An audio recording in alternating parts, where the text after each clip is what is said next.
He sees them across the terminal. 2 boys, 5 years old, holding her hand. His face, his eyes, his sons. She lied. She ran. She stole 3 years he'll never get back. He built an empire on fear, but she made him feel something worse than rage, betrayal.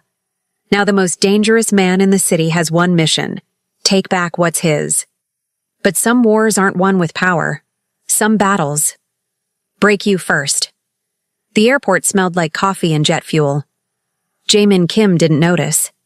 He stood near the international arrivals gate, phone pressed to his ear, listening to his attorney finalize the acquisition of a waterfront property in Seattle, another piece of the empire.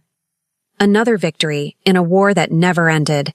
His life had become a sequence of controlled brutality, contracts signed in blood, loyalty earned through fear, and silence bought with money that could drown cities. At 29, he was untouchable. Cold, precise, unbreakable. The divorce had been finalized 8 months ago. He'd felt nothing. She had betrayed him, and he had erased her from his world with the efficiency of a surgeon removing a tumor. Yuna had been a mistake. Beautiful, reckless, unfaithful. He had loved her once, before he learned that love was just another word for weakness. Now she was gone, and he had returned to what he knew best: control. Mr. Kim, the papers are ready for your signature, his attorney said through the phone. Send them to my office, Jaemin replied, his voice flat, emotionless. He ended the call. That's when he saw her. She stood 20 feet away, near the baggage claim. Her back was to him, but he recognized the curve of her shoulders, the way she moved. Slow, deliberate, like she was always carrying something too heavy to name. Yuna. His chest tightened. Then she turned, and everything stopped. She wasn't alone. 2 boys stood beside her, small hands gripping hers. They couldn't have been older than 5. Identical. Dark hair, sharp eyes. His eyes. Jaemin's breath caught. The world around him, the noise, the crowd, the movement, collapsed into a single, unbearable truth. Those boys. They were his. He didn't move, couldn't. His mind fractured into 1,000 questions, each one sharper than the last. When? How? Why didn't she tell me? Yuna's gaze found his across the terminal. For a moment, she froze. Then fear flickered across her face, raw, unmistakable. She grabbed the boy's hands tighter and turned, pulling them toward the exit. Stay here, Jaemin said sharply to the 2 bodyguards flanking him. He moved, fast, silent. She didn't make it 10 steps before he was in front of her. Yuna. His voice was low, controlled, but beneath it, something volcanic simmered. She stopped. The boys looked up at him, curious, unafraid. One of them tilted his head. Mommy, who's that? Jaemin's throat closed. Yuna's face went pale. Jaemin, don't. His voice cut like glass. Don't say a word. Her lips trembled. He looked down at the boys. They stared back at him with the same intensity he saw in the mirror every morning. Same jawline, same unflinching gaze. His sons. How old are they? He asked, his voice barely above a whisper. Yuna swallowed hard. 5. 5, which meant she had been pregnant when she left. When she ran, rage, white-hot and blinding, surged through him, but he didn't move, didn't shout. He had learned long ago that the most dangerous men were the ones who stayed calm. We need to talk, he said quietly. No. Her voice broke. Please, just let us go. Let you go? He stepped closer, his presence overwhelming. You think you can hide my sons from me for 5 years and then just walk away? Tears filled her eyes. You don't understand. Then make me understand. She looked at the boys, then back at him. Not here. Jaemin nodded slowly. Fine. Tomorrow. Noon. The Paramount Hotel. Room 804. Come alone. Jaemin, if you don't show up, he said, his voice dropping to something lethal, I will find you. And when I do, you won't like what happens next. He turned and walked away. Behind him, one of the boys whispered, "Mommy, why are you crying?" Jamin didn't look back, but his hands were shaking. The Paramount Hotel sat in the heart of downtown Seattle, a monument to wealth and discretion. Jamin stood by the window of room 804, watching the city below. He hadn't slept. Every time he closed his eyes, he saw them. Two boys with his face, holding the hand of a woman who had stolen the most important thing he never knew he had: fatherhood. The word felt foreign, heavy. He had built an empire on violence and fear. He had enemies in every corner of the city. His name alone could end careers, ruin families, silence anyone who dared challenge him. But he had never been a father.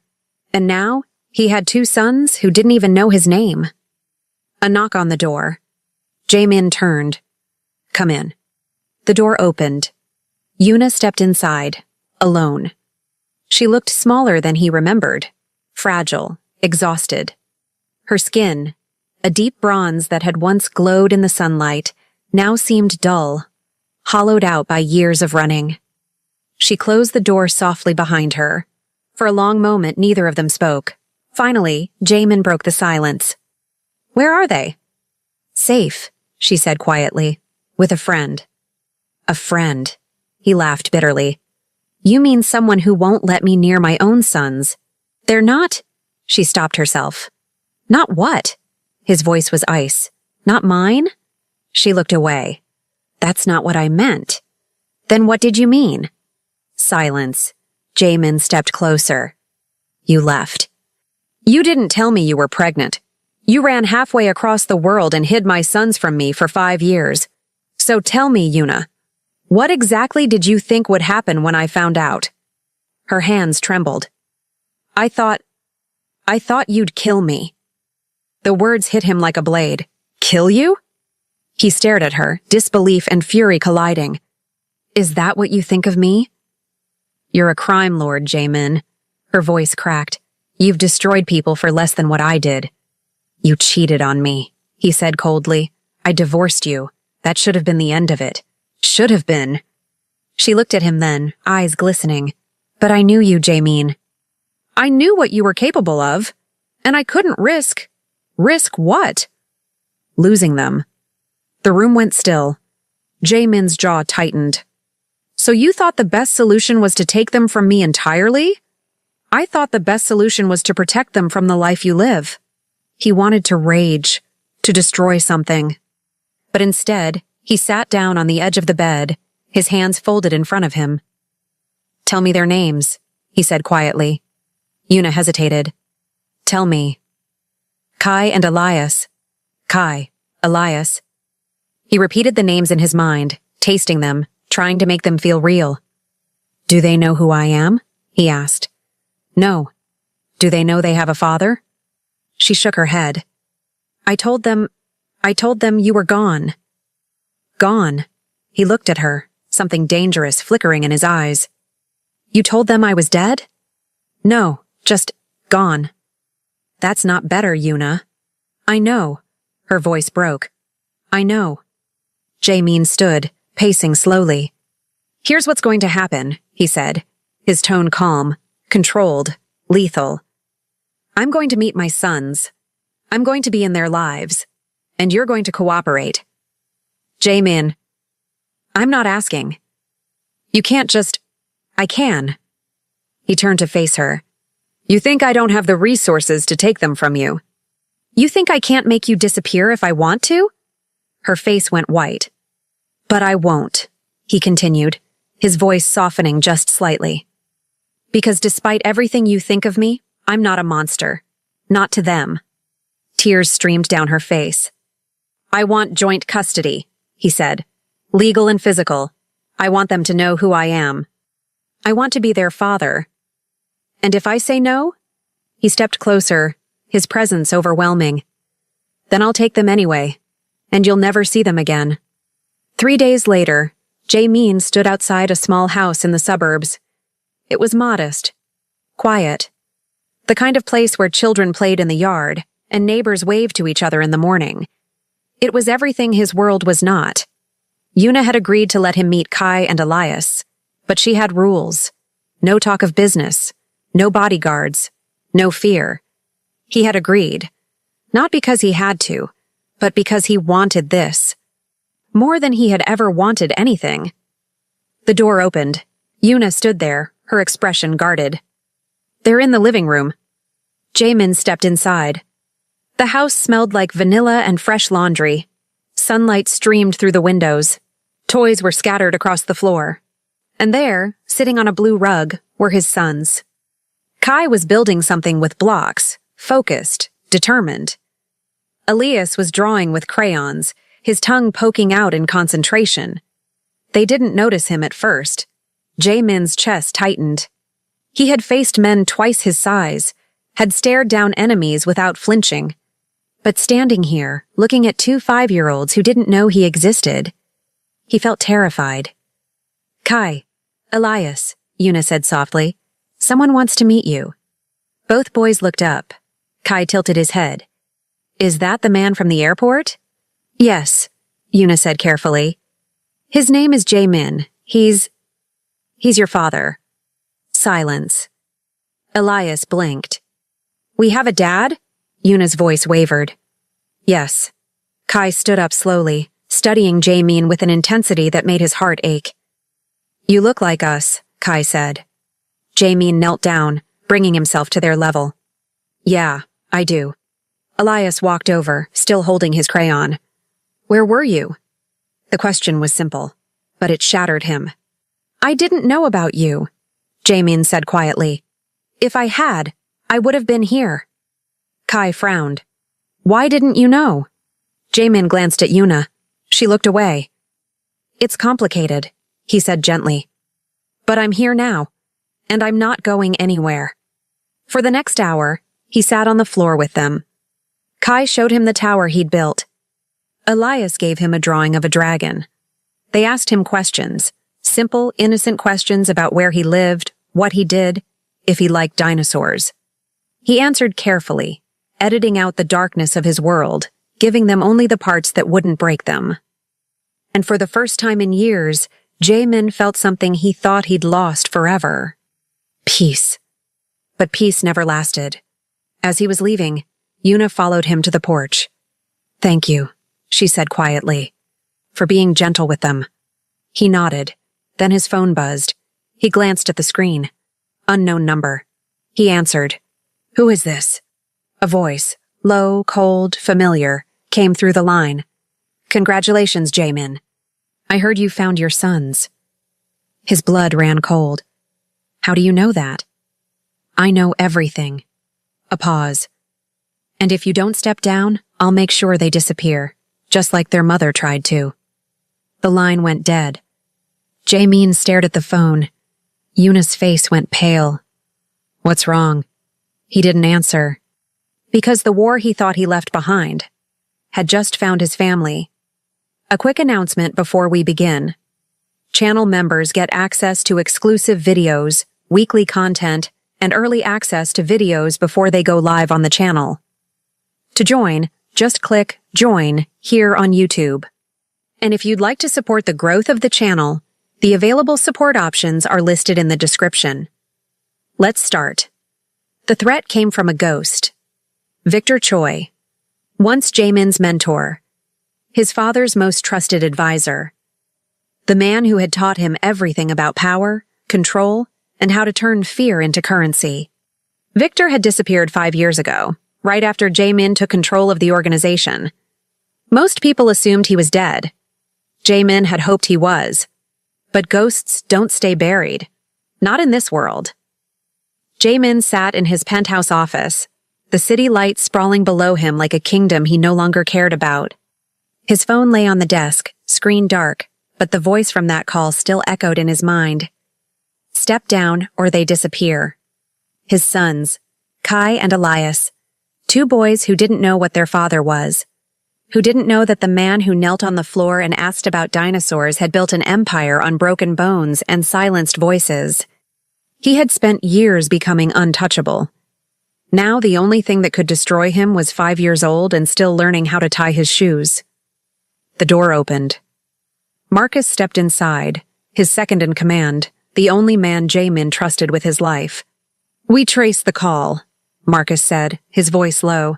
"Burner phone, disposable. But the location pinged near the old docks." "Victor," Jamin said quietly. Marcus nodded. "He's been moving quietly, building alliances. Word is, he's been waiting for the right moment to take back what he thinks is his. And now he thinks he has leverage." "He does." Marcus hesitated. "Boss, if he knows about the boys?" "Then we protect them." Jamin's voice was steel. "Whatever it takes. You know what that means." Jamin stood, walking to the window. "I know. War. Not the kind fought in shadows and back rooms, the kind that painted streets red and left bodies in its wake. But this time, it wasn't just his empire at stake. It was his family. He called Yuna. She answered on the second ring. "Jamin? We need to talk. Now." "What's wrong?" "Not over the phone." He paused. "Pack a bag. For you and the boys. You're leaving tonight." "Leaving? Jamin, what?" "Someone knows about them." His voice dropped.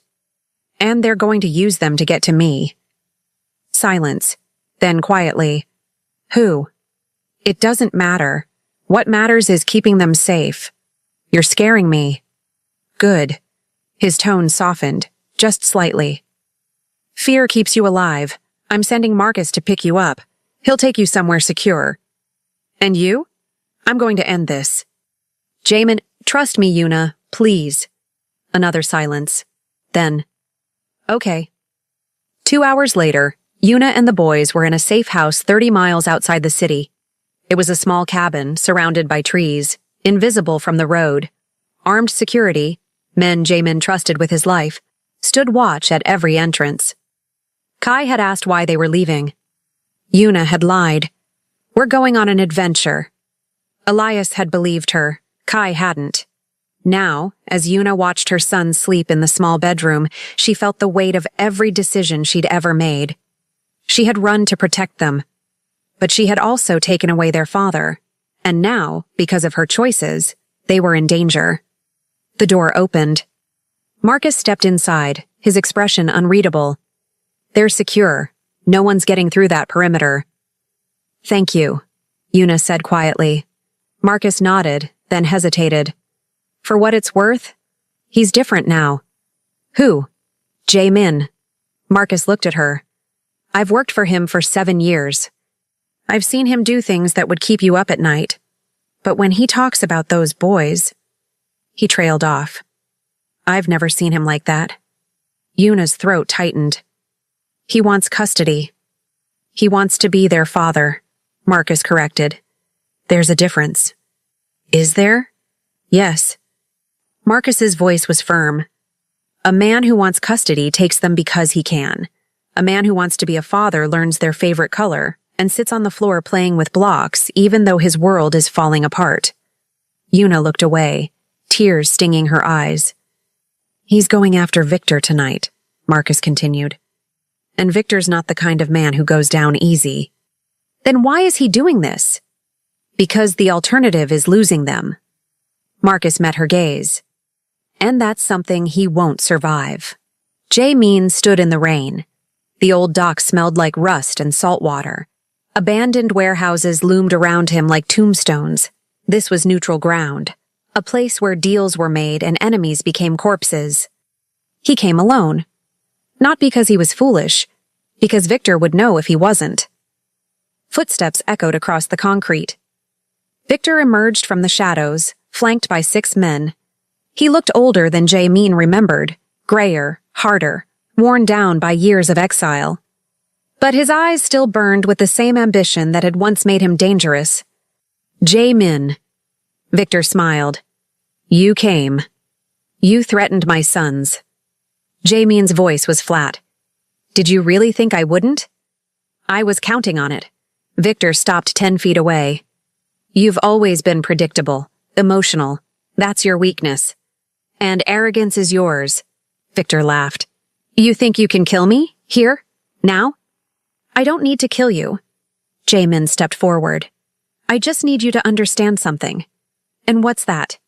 If you touch my family, if you even breathe in their direction, I will burn everything you've built, every ally, every safe house, every piece of leverage you think you have." His voice dropped to something lethal. "And then I'll bury you in a place so deep, no one will ever find your bones." Victor's smile faded. "You can have the empire," Jae-min continued. "You can take the territory, the money, the power. I don't care anymore, but my sons are off limits."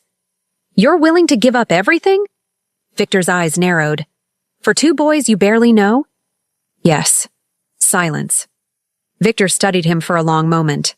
Then he laughed, cold, bitter. "You really have gone soft." "No."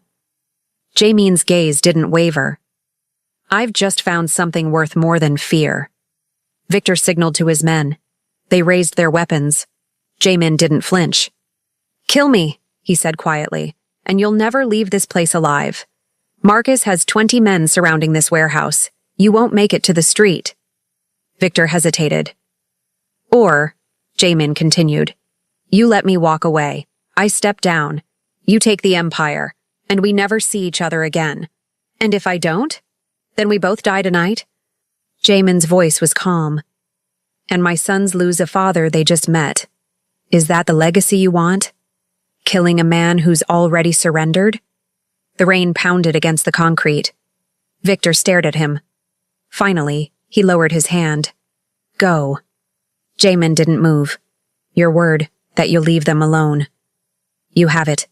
Say it." Victor's jaw tightened. "I won't touch your family." Jae-min nodded slowly.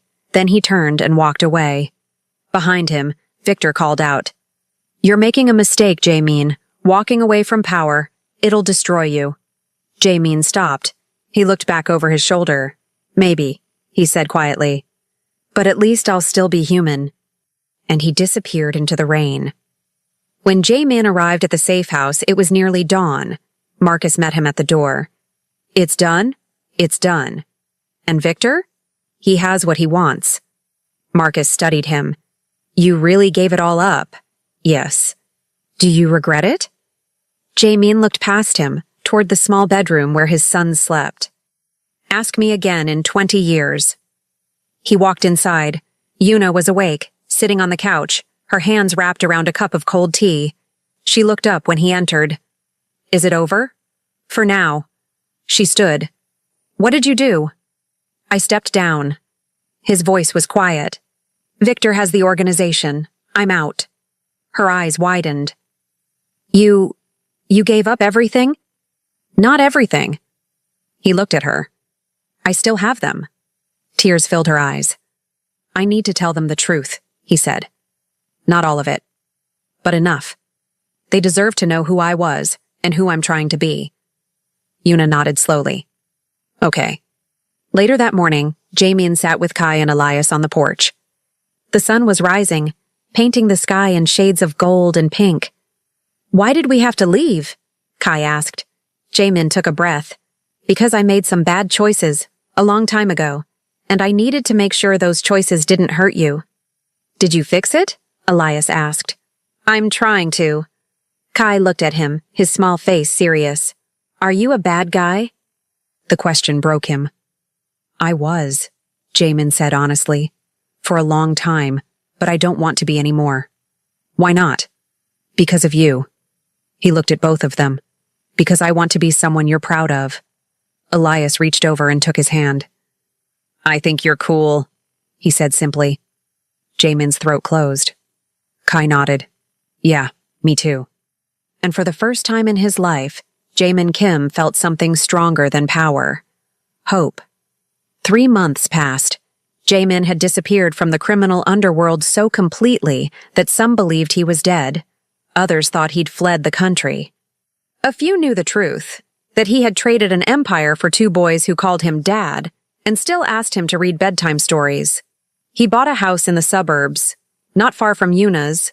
It had a backyard, a swing set, room for the boys to run and play and be children without fear. He learned their routines, their favorite foods. The way Kai liked his sandwiches cut into triangles, and Elias refused to eat anything green.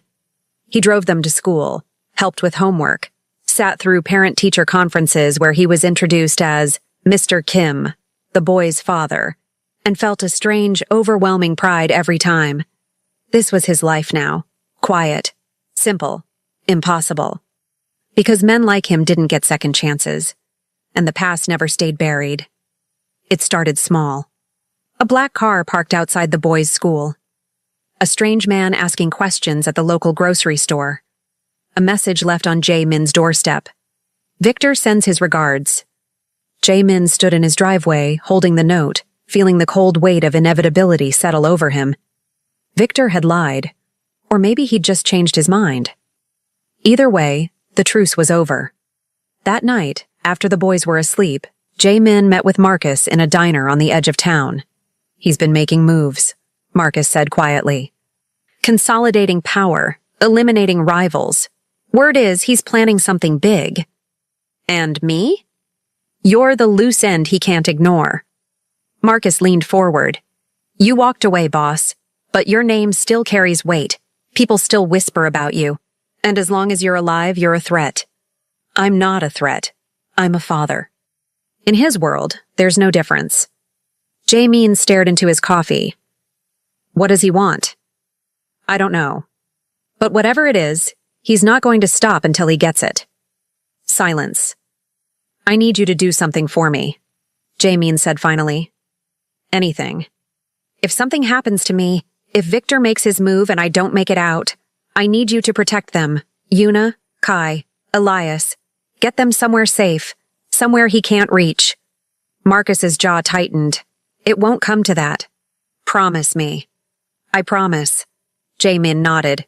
Good. He didn't tell Yuna, not at first. But she noticed the way he checked the locks twice before bed, the way his eyes scanned every room before he let the boys inside, the way he kept his phone close, always, like he was waiting for something terrible. One evening, after the boys were asleep, she confronted him. What's going on? Nothing. Don't lie to me, Jae-min. He looked at her, really looked at her, and saw the fear in her eyes. Victor's moving again, he admitted. I don't know what he's planning, but I'm ready. Ready? Her voice rose. Ready for what? To die? To let our sons grow up without a father again? I won't let that happen. You can't promise that. I can promise I'll fight. His voice was firm. For them. For you. For this life we're building. Tears streamed down her face. I can't lose you. Not now. Not when you're finally here. He crossed the room and pulled her into his arms. You won't. But even as he said it, he knew he couldn't be sure. 2 days later, the call came. Unknown number. Jae-min answered. Victor. You're smarter than I gave you credit for. Victor's voice was calm, almost friendly. I have a proposition. I'm listening. Meet me. Tomorrow night. The old shipyard. Come alone. Why would I do that? Because if you don't, I'll go to your son's school and introduce myself. A pause. And I don't think you want that. Jae-min's blood turned to ice. If you touch them? Then meet me, and we'll talk like civilized men. The line went dead. Jae-min sat in his car outside the boys' school the next afternoon. He watched Kai and Elias play on the swings, laughing, carefree, unaware that their father was preparing to walk into a trap. Yuna stood beside him. You're really going. I have to. And if it's a trap? Then Marcus will get you out. You have the new identities, the account in Switzerland, everything you need. I don't want money, Jae-min. I want you. He looked at her. I know. She grabbed his hand. Then don't go. If I don't, he'll never stop. And I can't live like that. Neither can they. Tears filled her eyes. I just got you back. I know. His voice broke. And I'm sorry. That night, Jae-min stood in front of the mirror in his bedroom, buttoning his shirt. He looked different than he had 3 months ago. Softer, human. He thought about Kai asking him to play catch. Elias falling asleep in his arms during a movie. The way they both ran to him when he picked them up from school. He thought about the life he'd built. and the life he was about to risk losing. But there was no other choice, not if he wanted them to be safe. Kai appeared in the doorway, rubbing his eyes. "Dad?" Jaemin turned. "Hey, buddy. What are you doing up?" "Where are you going?" "Just out for a little bit." Kai walked over, looking up at him with those eyes that mirrored his own. "Are you coming back?" The question shattered him. Jaemin knelt down, pulling his son into a tight hug. "Yes. I promise." "You promise? "I promise. Kai pulled back, studying his face. "Okay." Jaemin kissed his forehead. "I love you, Kai. I love you too, Dad." And as Jaemin walked out the door, he carried those words with him like armor. The shipyard was abandoned. Rusted cranes loomed overhead like skeletal giants. The air smelled like oil and decay. Jaemin stood alone in the center of the yard, hands in his pockets, waiting. Victor appeared from the shadows, flanked by 4 men. "You came," Victor said. "You didn't leave me much choice." Victor smiled. "True. What do you want?" "I want you to remember who you are." Victor stepped closer. "You were the best, Jaemin. Ruthless. Fearless. You could have ruled this city for decades, but you threw it all away for what? 2 children and a woman who betrayed you?" "She didn't betray me. She saved them. From you."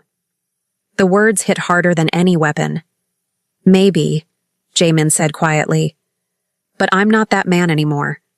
"Then you're weak." "No." Jaemin looked him in the eye.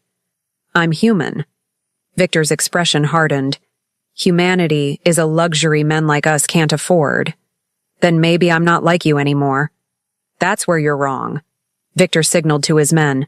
"You'll always be like me. You just haven't realized it yet." The men moved forward, and Jaemin prepared to fight for everything he loved. The first punch came fast. Jaemin blocked it, twisting away. But another man was already on him, faster, stronger, fueled by years of loyalty to Victor.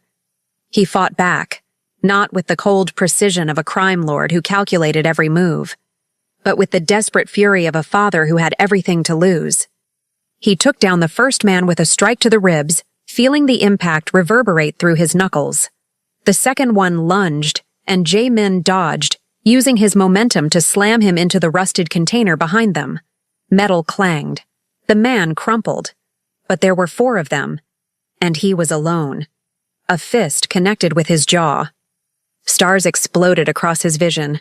Another blow to his ribs knocked the air from his lungs. Pain, sharp, blinding, tore through his body. He stumbled back, tasting copper, vision blurring at the edges. Victor watched from a safe distance, arms crossed, smiling like a man who'd already won. "You're slower than you used to be. Softer." Jaemin spat blood onto the concrete. "Maybe, but I'm still standing." Not for long. The men closed in, circling like wolves who'd cornered wounded prey. Jaemin braced himself, fists raised, knowing he couldn't win, but refusing to go down without a fight. He thought of Kai's promise, of Elias's small hand in his, of Yuna waiting at home, praying he'd come back. He wouldn't die here. He couldn't. And then, gunfire. Not from Victor's men, from the shadows beyond the containers. Marcus emerged from behind a rusted crane, flanked by a dozen armed men. Faces Jaemin recognized, men who had once served under him, men who still believed in the man he used to be. "Drop your weapons!" Marcus's voice cut through the night like a blade. "Now!" Victor's men hesitated, looking to their boss for guidance. Marcus fired a warning shot into the air, the sound echoing across the shipyard like thunder. "I said drop them!" One by one, they lowered their guns, hands raised. Victor's face twisted with rage and disbelief. "You brought backup." "Of course I did." Jaemin straightened slowly, wiping blood from his mouth, every movement sending fresh waves of pain through his ribs. "Did you really think I'd come here alone? That I'd risk never seeing my sons again just to prove a point?" "You said..." "I lied." Jaemin stepped forward, each step deliberate.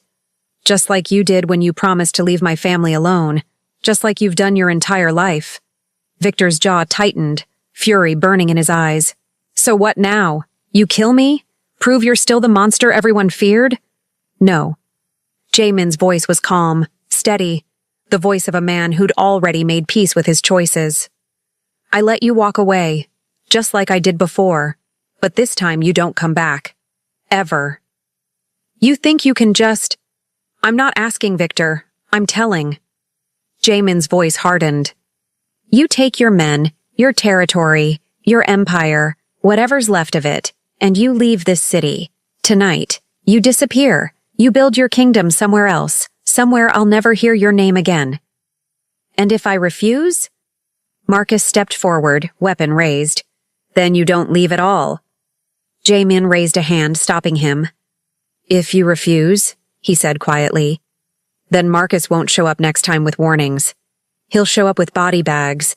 And every person you've ever cared about, every alliance you've built, every safe house you think is hidden, it all burns. I may have walked away from the Empire, but I still know where all the bodies are buried, literally. Silence stretched between them, thick with the weight of years and violence and choices that could never be undone. Victor stared at him, searching for the man he used to know, the protege who'd learned at his feet, who'd become more ruthless than even he had dared to be. That man was gone. You're serious, Victor said finally. Completely. Victor looked at Marcus, then at the armed men surrounding them, faces hard and unyielding. He had no play, no leverage, no way out that didn't end with him dead on this concrete. Finally, slowly, he nodded. Fine. You win. I'm not trying to win, Jaemin said, his voice softening just slightly. I'm trying to survive. To build something better than what we had. There's a difference. Victor's expression flickered, something that might have been respect, or regret, or just the acknowledgement of defeat. You really believe you can outrun this life? He asked quietly. I already have. Victor shook his head. Men like us don't get happy endings, Jaemin. The past always comes back. Then I'll be ready. Jaemin met his gaze. But it won't find my sons. That's a promise. Victor studied him for a long moment. Then he turned and walked away, his men following, disappearing into the darkness beyond the shipyard like ghosts fading with the dawn. Jaemin watched until the last shadow vanished. Then his legs gave out. Marcus caught him, strong hands gripping his arms. Easy, boss. You're hurt. I'm fine. You're bleeding. A lot. I'm fine. Jaemin looked at him, vision swimming. Is the house secure? Yes. I have 3 men stationed there. Yuna and the boys are safe. They don't even know you left. Relief flooded through him, so powerful it nearly knocked him down again. Good. Then let's go home. Hospital first. Home, Marcus. You have 2 broken ribs and probably a concussion. Home. Jaemin's voice was firm. I promised my son I'd come back. I'm not breaking that promise because of a few bruises. Marcus sighed. You're impossible. I'm a father. There's a difference. When Jaemin walked through the front door, the house was dark except for a single lamp in the living room. Yuna was sitting on the couch, hands wrapped around a cold cup of tea, staring at nothing. She looked up when the door opened, and froze. Jaemin stood in the doorway, face bruised and swollen, shirt torn and stained with blood, moving like every step hurt.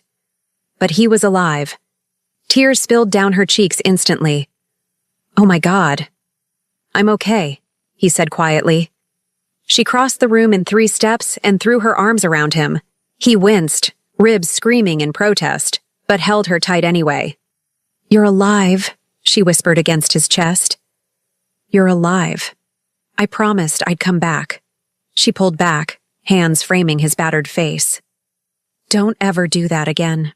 Don't ever make me sit here wondering if— Her voice broke. I won't have to. He cupped her face, thumbs brushing away tears. It's over. Victor's gone. He won't come back. We're safe. Are you sure? Yes? How can you be sure? Because he knows what happens if he doesn't stay gone. And for all his faults, Victor's not stupid.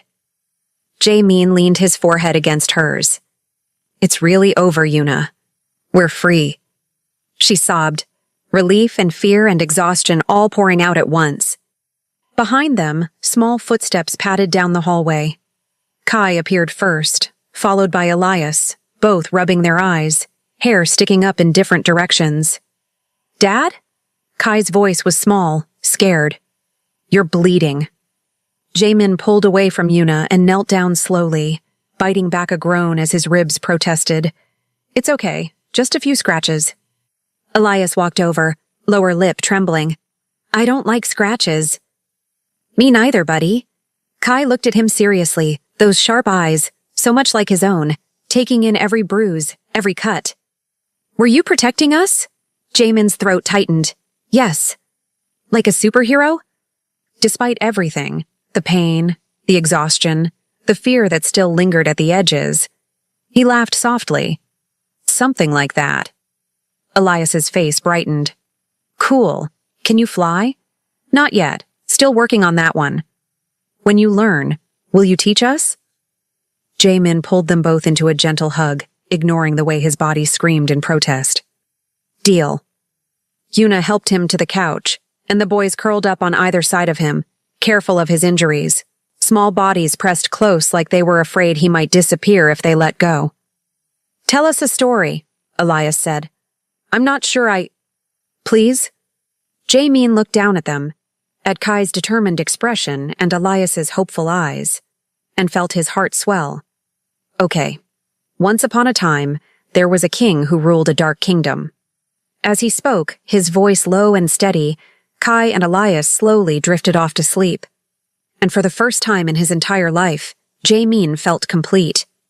2 weeks later, Jae-min stood in front of the bathroom mirror, examining the fading bruises on his face. Yellow and green now instead of purple and black. Healing. He'd told the boys he'd gotten into a car accident. They'd believed him, or at least pretended to. Kai had been watching him more carefully lately, asking questions that came a little too close to the truth.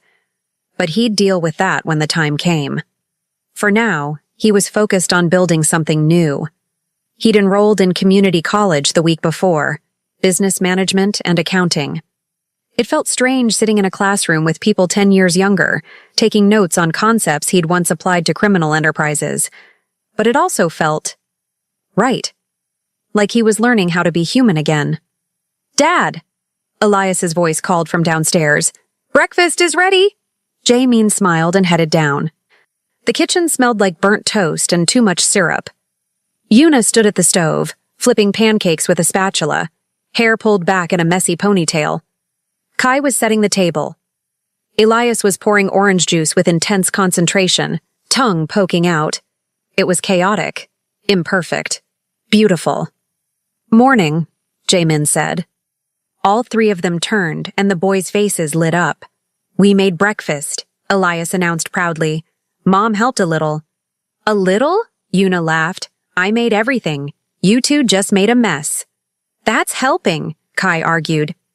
Jae-min sat down at the table and they ate together, pancakes slightly burnt, orange juice spilled twice, laughter filling the small kitchen. This was his life now, normal, simple, everything he never thought he wanted, and he loved every second of it.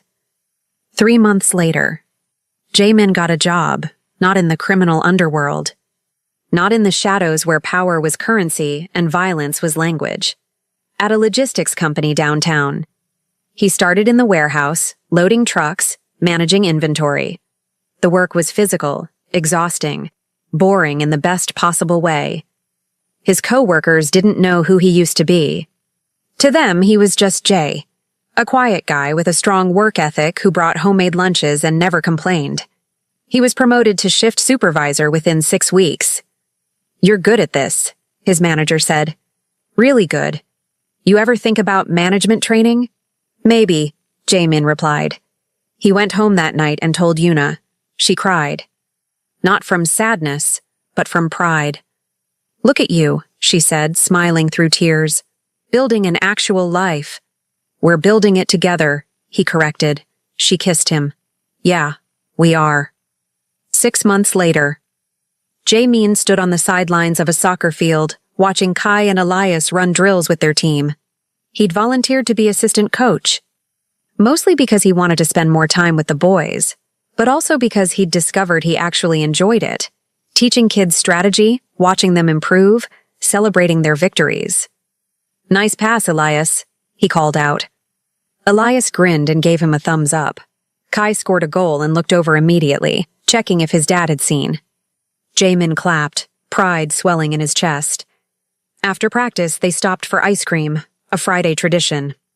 Dad, Kai said, licking chocolate from his cone. Can I ask you something? Anything. Why don't you ever talk about your family, like your parents? Jaemin's chest tightened. He'd known this question would come eventually. My parents died when I was young, he said carefully. And after that, I didn't have much family. Were you sad? Yes. Very sad. Is that why you're so good at being a dad? Elias asked. Because you know what it's like not to have one? The question hit him like a freight train. Maybe, Jae-min said quietly. I just know that you two are the most important thing in my life, and I never want you to feel alone the way I did. Kai reached over and squeezed his hand. You're not alone anymore. No, Jae-min agreed, voice thick with emotion. I'm not. 8 months later. Yuna found him sitting on the back porch one evening after the boys had gone to bed. He was staring at the sky, lost in thought. You okay? She asked, sitting beside him. Yeah, just thinking. About? How different everything is. He looked at her. A year ago, I was preparing to go to war with Victor. I thought my life was over. That I'd either die or lose everything trying to protect you. And now? Now I'm worried about Kai's math homework and whether Elias is eating enough vegetables. He laughed softly. It's strange, but it's good. Yuna leaned her head on his shoulder. Do you miss it? The power? The control? He thought about it. Really thought about it. Once upon a time, he'd ruled through fear. His name alone could end careers, destroy families, silence anyone who dared challenge him.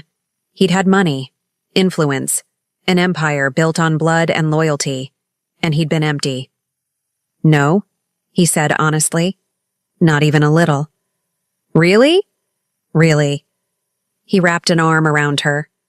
I traded fear for love, and it's the best deal I ever made. She smiled and kissed his cheek. I'm proud of you, you know. For what? For choosing us, for becoming the man I always knew you could be. His throat tightened. I'm just trying to be someone they can look up to. You already are. 10 months later, Jae-min received a letter. It arrived in an unmarked envelope, no return address. His hands shook as he opened it.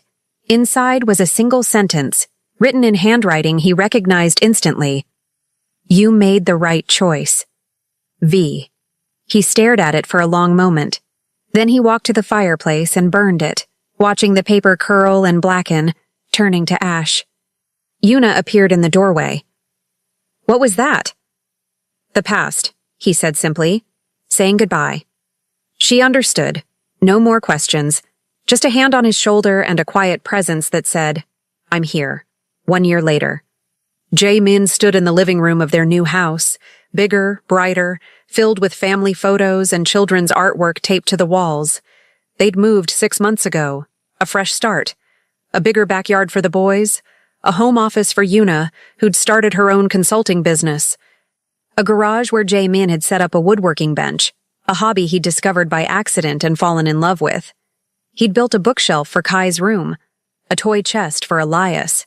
His hands, once used to break and destroy, now created. Kai was 10 now, Elias too, taller, smarter, louder. They still didn't know the full truth about who their father used to be. Maybe one day he'd tell them. But not yet. For now, they just knew him as Dad, the man who made terrible pancakes every Sunday, who helped with homework even though algebra made his brain hurt, who cheered the loudest at their soccer games and embarrassed them in front of their friends, the man who loved them unconditionally. and that was enough. That evening, they had a family game night. Monopoly. It got competitive. Kai was cutthroat. Elias kept stealing money from the bank when he thought no one was looking. Yuna bankrupted everyone. Jaemin came in last place. He'd never been happier. "You're terrible at this, Dad," Kai said, grinning. "I've noticed." "Maybe you should practice," Elias suggested seriously. "Maybe I should just let you win." "That's cheating," Jaemin laughed. "Then I guess I'm just bad at board games." After the boys went to bed, after teeth were brushed and stories were read and good nights were said, Jaemin stood in their doorway, watching them sleep. Kai's arm was draped over Elias. They looked peaceful, safe. Everything he'd fought for, everything he'd nearly died for, everything he'd do it all over again to protect. "I'm never letting anything hurt you," he whispered. "I promise." And this time, he knew he could keep it. Epilogue. 3 years later. Jaemin Kim stood in the backyard of their home on a Saturday afternoon, watching his sons play soccer. Kai was 13 now, quick, strategic, always 3 steps ahead of everyone else on the field. Elias was 13 too. Stronger, more creative, the one who took risks and somehow made them work. They were growing up, becoming their own people. And Jaemin was there for all of it. Every game, every parent-teacher conference, every milestone, big and small. He'd been promoted at work, regional manager now, good salary, benefits. A career path that didn't involve blood. He'd finished his degree, started teaching a weekend class at the community center, helping ex-convicts learn business skills, giving them a second chance the way life had given him one. Yuna walked outside, carrying lemonade. "You're staring again." "Can you blame me?" She smiled. "No, I do it too." They sat on the porch together, watching their sons laugh and compete and live their lives with the kind of freedom Jaemin had never known as a child. "Do you ever wonder what would have happened if you hadn't found us at the airport?" Yuna asked quietly. "Every day. And I'd probably be dead. Or still ruling a criminal empire with no one to come home to." He looked at her. "You saved me, Yuna. You and the boys." "We saved each other," she corrected. He took her hand, fingers interlacing. "Yeah, we did." That night, after dinner, spaghetti, which Jaemin could finally make without burning, Kai approached him. "Dad, can we talk?"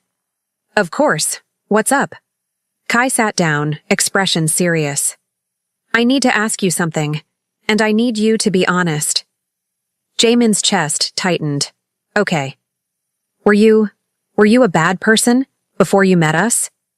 The question hung in the air. Jaemin had known this day would come.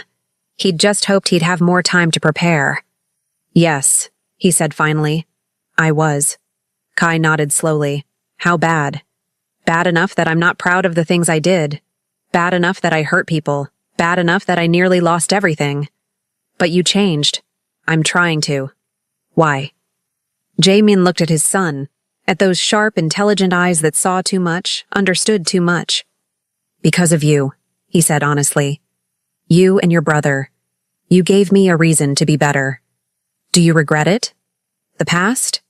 Every day. But I can't change what I did. I can only try to be better now." Kai was quiet for a long moment. Then he said, "I think you're a good dad." Jaemin's throat closed. "I mean it," Kai continued. "You show up. You care. You teach us stuff. And even though I know you're hiding things, I also know you're doing it to protect us. So, yeah, I think you're good now." Tears pricked at Jaemin's eyes. "Thank you, Kai. But if you ever need to talk about it, the past, I'm here. We both are." "I know." Kai stood, then paused. "Also, Elias ate all the cookies and blamed the dog." "We don't have a dog." "Exactly. That's how I knew he was lying." Jaemin laughed, surprised, genuine. "Thanks for the intel." "Anytime." Later that night, Jaemin lay in bed beside Yuna, staring at the ceiling. "He knows," Yuna said quietly. "Yeah." "Are you okay with that?" "I don't know, but I'm glad he asked. And I'm glad I was honest." You're a good father, Jae-min. I'm trying to be. She rolled over, resting her head on his chest. You are, and you know what? What? I love you. He froze. They'd been building a life together for 3 years, co-parenting, sharing a home, becoming something more than just the people they used to be. But she'd never said those words. Not since before the divorce. I love you too, he whispered. She smiled against his chest. Good, because you're stuck with me. I wouldn't want it any other way. Final scene. 5 years after the airport. The house was full. Yuna's family had come for Thanksgiving. Aunts, uncles, cousins, all crowded into their home, laughter and conversation filling every room. Kai and Elias were showing their cousins how to play video games in the living room. Jae-min stood in the kitchen, helping Yuna prep dinner, peeling potatoes while she seasoned the turkey. Your mom keeps asking when we're getting married, he said quietly. I know. What do you think? He looked at her. Are you asking? Maybe. He smiled. Then yes. Yes to being asked, or yes to marrying me? Both. She laughed. Bright, genuine, full of joy, and kissed him. Gross, Elias called from the living room. They're kissing again. Ignore them, Kai said. They do that all the time now. Jae-min pulled away, grinning. Should we tell them? About the engagement we just decided on? Yeah. Absolutely not. Let's torture them a little longer. He laughed. I like the way you think. As the sun set, the family gathered around the table, plates piled with food. Glasses raised in toasts, stories shared and memories made. Jae-min sat at the head of the table, Yuna on one side, Kai and Elias on the other, surrounded by family and love and everything he'd never dared to hope for. Dad, Elias said, what are you thankful for? Jae-min looked around the table, at the life he'd built from ashes, at the family he'd thought he'd lost forever, at the man he'd become, not perfect, but trying, always trying. This, he said simply. All of this. Kai smiled. Elias grinned. Yuna squeezed his hand, and for the first time since he was a child, Jae-min Kim felt something he'd never believed existed. Home. Not a place, but a feeling. The knowledge that he was exactly where he was supposed to be. Loved, safe, free. And as the night stretched on, filled with laughter and warmth and the beautiful chaos of family, Jae-min thought about the man he used to be. The crime lord, the king of a dark empire, the ghost who ruled through fear. That man had died in a shipyard a year ago. And in his place had risen something better. A father, a partner, a man who chose love over power. He'd traded an empire built on violence for a kingdom built on hope. And it was the best deal he'd ever made. The end. Before you go, quick reminder. If you want exclusive stories, members-only videos, and early access before anyone else, become a channel member by clicking Join right here on YouTube. Your support helps this channel grow and brings you deeper, more powerful stories every week. All support options are in the description. Thank you for being here. See you in the next story.